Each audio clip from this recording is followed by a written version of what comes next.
Hi everybody, this is Jeff from Rick's RV Center and I am here with a helpful service tip. Today we are going to talk about seals and gaskets. To me, this is one of the most overlooked things on an RV and also one of the most important things on an RV.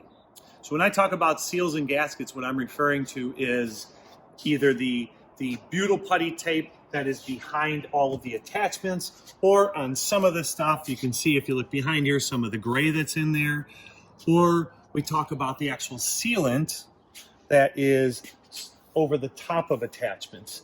This here is a type of quad sealant that they apply to minimize water getting back behind there.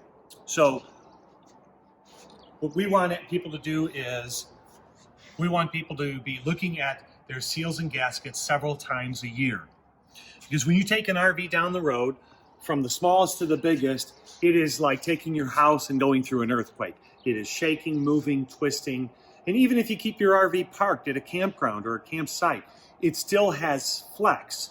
And so the seals and the gaskets are critical, because the problem is water does not show itself right away. And by the time you realize it, it is a big problem.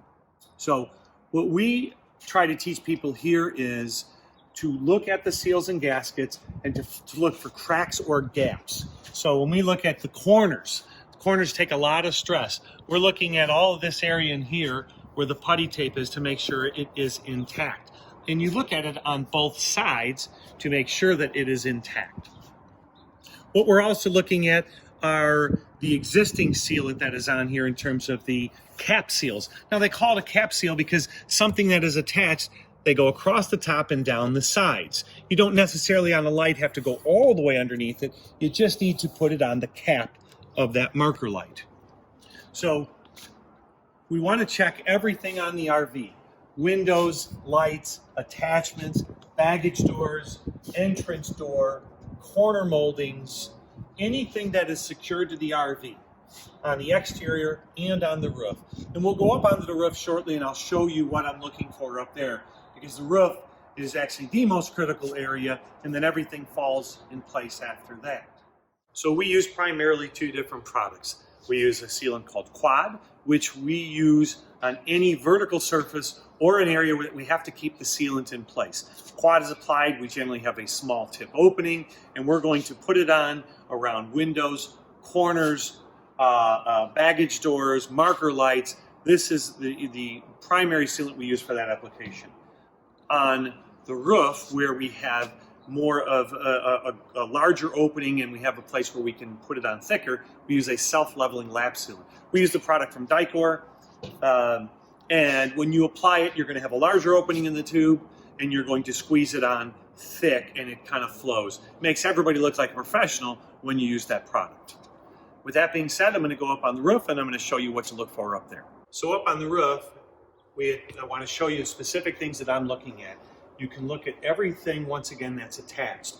If you look at this skylight, you can see the sealant. It looks smooth and it's all the way around. I'm looking specifically for cracks or gaps, anything where these screws are starting to show a little bit, and making sure that they're not popping through. I'm also making sure that all this stuff is intact by rubbing my hand against it, once again, to make sure nothing's loose. In the same sealant, that self-leveling sealant from Dicor is what's applied all the way around on the skylight, all around on the roof vent, on this plumbing vent stack, on this plumbing vent stack. And if you were to go up to the front, the same thing applies for our television antenna, that roof vent, the radio antenna, and especially across the front roof seam. So it's really quite simple. I want you to be up on this roof to take a look at everything that is attached and make sure that the seals are intact. The other thing I encourage people to do is you need to start looking at the gutter rails on the sides. This is a big area where, because there's so much pressure where the sidewall meets the roof, that this will start splitting open. So I want to make sure that this, over time, you may have to run a bead of sealant all the way across from the back to the front and seal that gutter rail up. With that being said, I encourage you, please get up on that roof several times a year, look at your seals and gaskets. It will save you a lot of heartache in the end if you maintain it. Thanks again from Rick's RV Center.